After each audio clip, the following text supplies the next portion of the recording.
Radio Sucesos 101.7 FM presenta su noticiero Sucesos con Milton Pérez y Verónica Larrea. Un periodismo libre para una democracia plena. Los hechos y las opiniones de los sucesos que marcan nuestro tiempo.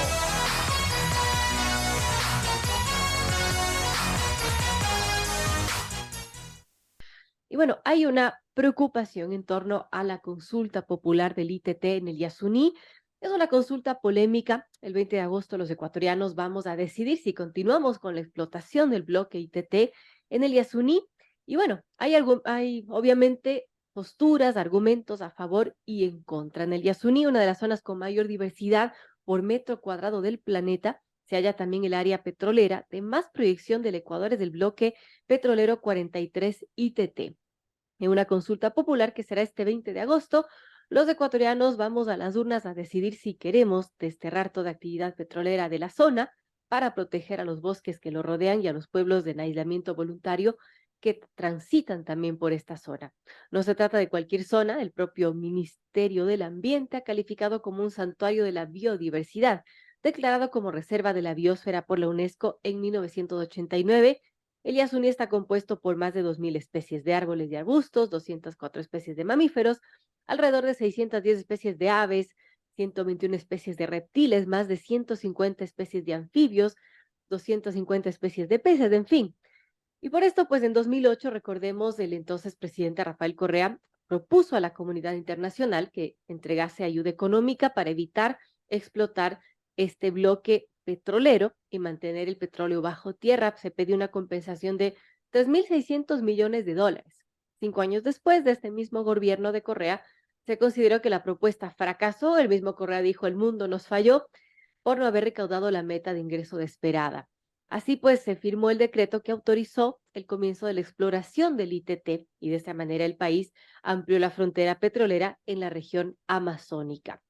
Bueno, esto se ha venido dando, ya se está explotando esta parte del bloque 43 y hay también preocupación de que con la consulta popular pues se quite esta explotación de petróleo y con eso pues se corten los ingresos para el país. Ya hay inversiones que se están dando, así que bueno, hay posturas a favor y en contra de ganar el sí en la consulta. Petroecuador tendría un año para retirar de manera progresiva toda actividad relacionada con la extracción de petróleo. Y esto supone un desafío porque debido a las demoras habría que retirar costosa infraestructura, apagar los pozos petroleros en operación, un desafío que no solo es técnico, sino también económico, según lo expresado Petroecuador, porque el costo de esta decisión se calcula en 16.470 millones de dólares. Bueno, hay preocupación, como vemos, argumentos a favor y en contra, y por eso hemos invitado al doctor Roberto Azpiazu, vicepresidente de la Cámara de Energía del Ecuador. Gracias, don Roberto, por estar con nosotros a esta hora en Radio Sucesos y, bueno, explicarnos un poco las preocupaciones y la postura de la Cámara de Energía del Ecuador sobre esta posible, decisión de dejar bajo tierra el petróleo que ya se está explotando en el bloque 43 ITT del Yasuní. Bienvenido, don Roberto, y bueno, le escuchamos sus argumentos y sus preocupaciones. Gracias, Verónica. Un saludo a los radioescuchas y especialmente a quienes hacen Radio Sucesos. Gracias por esta oportunidad. Yo creo que primero debemos ubicarnos en el contexto histórico, en el sentido que esta fue una consulta que debió darse hace 10 años y no precisamente ahora. Tanto así que la pregunta formulada refleja la situación previa al desarrollo del campo que se decidió justamente cuando fracasó la iniciativa Yasuní o Yasunidos en 2013, porque no se recaudó sino 13 millones sobre una meta propuesta de 3.500 millones. Entonces, a partir de ese momento se han desarrollado una serie de compromisos del Estado ecuatoriano con terceros a través de Petroecuador para el desarrollo de ese yacimiento que hoy por hoy, pues más allá de que significa, como usted bien decía, un valor entre 16.000 y 27.000 millones de dólares, equivalentes a 1.200 millones de dólares al año en ingresos brutos, de manera tal que ahí hay un patrimonio importante que no puede ser desconocido. Y por otra parte decía que hay relaciones contractuales que se han venido desarrollando y que en la actualidad significan 1.171 billones de dólares en contratos que tiene Petroecuador con terceros, empresas nacionales y extranjeras, 51 en total, igualmente 915 contratos laborales que quedarían anulados principalmente de ecuatorianos que pertenecen a las comunidades indígenas en la zona y que no van a tener otra alternativa de ocupación si acaso estos pozos son cerrados, sino dedicarse a la tala del bosque o eventualmente a la minería ilegal. Entonces, dentro de ese contexto, naturalmente, nosotros estamos por el no categórico ante la consulta, porque Ecuador como país pobre, porque hay que destacar que tenemos graves problemas relacionados a pobreza extrema, desnutrición infantil, no puede darse el lujo de mantener esa riqueza en el subsuelo mientras tiene, como digo, pobreza en la superficie, de forma tal de que creo que este argumento es incontestable y desde ese punto de vista la Cámara está por el no a la consulta popular, extemporánea. Extemporánea. Importante mencionar eso, ¿no? Porque esto se debió obviamente haber realizado una consulta antes de que se dé la exploración, que se instalen los pozos, que se dé toda esa inversión, que entiendo son de 200 millones de dólares de infraestructura productiva dentro del ITT, y pues ahora tendremos que cortarlo y además también afrontar demandas gigantescas por incumplir con convenios internacionales. Roberto, ¿esto es así? Eso es correcto y la previsión es de que aquellos que se sientan perjudicados tendrán todo derecho a demandar al Estado ecuatoriano a través de Petroecuador. Y realmente, pues, señalar que no es como se viene diciendo de que el yacimiento no tiene tanta importancia porque es el único nuevo que tiene hoy por hoy el país y no puede ser de ninguna manera minusvalorado en términos de su significación porque sabemos que históricamente la explotación petrolera ha sido muy importante para la economía nacional, lo sigue siendo, y particularmente para la economía del Estado ecuatoriano. En la medida que tengamos la merma de estos recursos, vamos a tener graves problemas, y hay que decirlo, porque si se deja explotar las facilidades que actualmente tenemos en el Yasuní, ¿cómo vamos a compensar ingresos por 1.200 millones de dólares al Tesoro Nacional? Es decir, no hay muchas alternativas. O contraemos más deuda, o eliminamos subsidios, o hacemos eh, otro tipo de recortes presupuestarios. En fin, no hay una solución fácil en verdad para una cuestión que se presenta en el marco de un idealismo de preservar el medio ambiente. Pero yo le pregunto, Verónica, y naturalmente a los radioescuchas, ¿por qué no hacen este sacrificio gigantes de la producción petrolera mundial como Estados Unidos, que produce más de 17 millones de barriles al día, China, que produce 15 millones de barriles al día, y estos países que son los más contaminantes del mundo no se plantean el dilema de dejar un yacimiento o una reserva petrolífera que tiene un valor equivalente a lo que podemos estar hablando en este momento con usted, y tiene que ser Ecuador un país marginal desde el punto de vista de la producción petrolera mundial, que asuma ese sacrificio sin beneficio de inventario, en el sentido de que en Yasuní ya se han venido aplicando desde hace 9 años a la fecha medidas de cuidado ambiental al tenor de parámetros internacionales, y en ese sentido ni usted ni yo hemos escuchado a lo largo de este tiempo denuncias concretas, precisas alrededor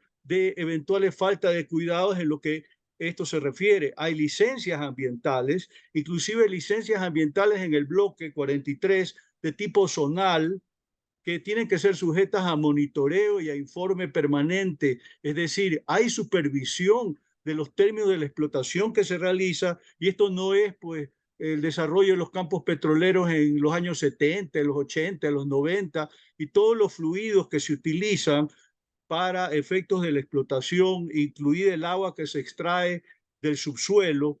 Todo eso es reinyectado de forma tal que no hay un impacto en la superficie. Eso Por sería eso el no a la importante. consulta.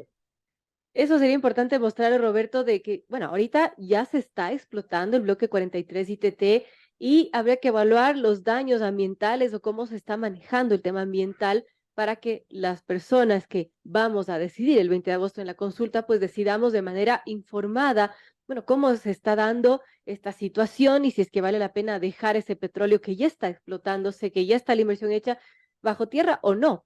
Ahora, también hay los argumentos de ambientalistas que dicen que ya sea en un año o en 5 o en más, el Ecuador va a tener que buscar definitivamente otra alternativa no petrolera, porque sabemos que el petróleo es un recurso que se acaba y, bueno, tendrá que de alguna manera también tener otros ingresos, fomentar, por ejemplo, el turismo, que en esta zona tan megadiversa y biodiversa, bueno, sería algo espectacular fomentar el turismo y no ya el tema de explotación petrolera. ¿Cómo vemos también esa postura, ese argumento que dan del lado de los ambientalistas, Roberto? Yo no lo veo como algo real y sería de que usted mismo, como acuciosa periodista, en algún momento tenga oportunidad de entrevistar a los líderes de las comunidades indígenas que están en el bloque 43 para que ellos le revelen su realidad y la preocupación que tienen de poder perder sus plazas de trabajo. Estamos hablando de 7 comunidades en donde viven 2.541 ecuatorianos de 3 etnias, Guarani, Taromenane y Quechua, de forma tal de que creo que es muy importante que en el marco del debate esta voz también sea escuchada y no solamente de quienes eventualmente tenemos este tipo de espacios periodísticos. Y Claro. quiero decirle también de que hay una cuestión importante de por medio.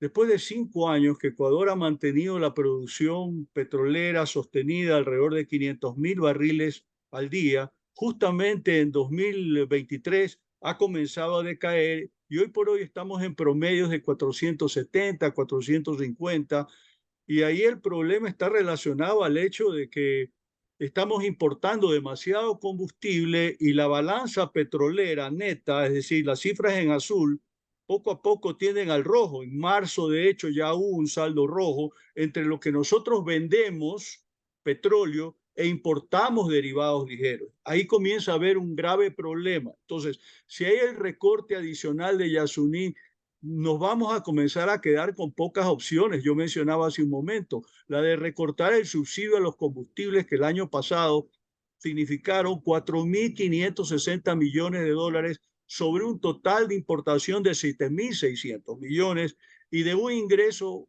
neto por concepto de venta de petróleo de 9.800 millones, de forma tal que el saldo del año pasado fue de apenas de 2.200. Y yo creo que usted ya vio la noticia de que los municipios de la Amazonía están reclamando porque le están haciendo un recorte de 1.000 millones de dólares justamente por la caída de la producción. Y si cae más aún como consecuencia del cierre del yacimiento ITT del bloque 43, evidentemente esos municipios van a comenzar a recibir otros 1.000 millones de dólares menos. Es un poco el tema para simplificarlo en cuanto a su complejidad y por qué la gente debe tomar conciencia del voto no en la consulta popular. Esto es importante, amigos. Conversamos sobre un tema polémico y es la consulta popular sobre la explotación del bloque 43 ITT en el Yasuní. Estamos conversando con Roberto Azpiazu, vicepresidente de la Cámara de Energía del Ecuador. Y bueno, la Cámara de Energía del Ecuador tiene una postura clara respecto a esta consulta y es por el no. Y aquí Roberto nos está dando algunas razones que, bueno, nos ayudarán también a formar un criterio cuando vayamos el 20 de agosto a las urnas y no solamente a escoger a un nuevo presidente y asamblea, sino también a votar si es que queremos dejar bajo tierra lo que queda del petróleo que ya se está explotando del bloque 43 o no, o queremos seguir, bueno, aprovechando este recurso y continuando con la explotación petrolera. Ahora, Roberto, ¿qué ha pasado en estos años en los que se ha explotado el petróleo en este bloque en el Yasuní? ¿Qué ha pasado con las especies, con la mega biodiversidad que tiene esta zona tan importante?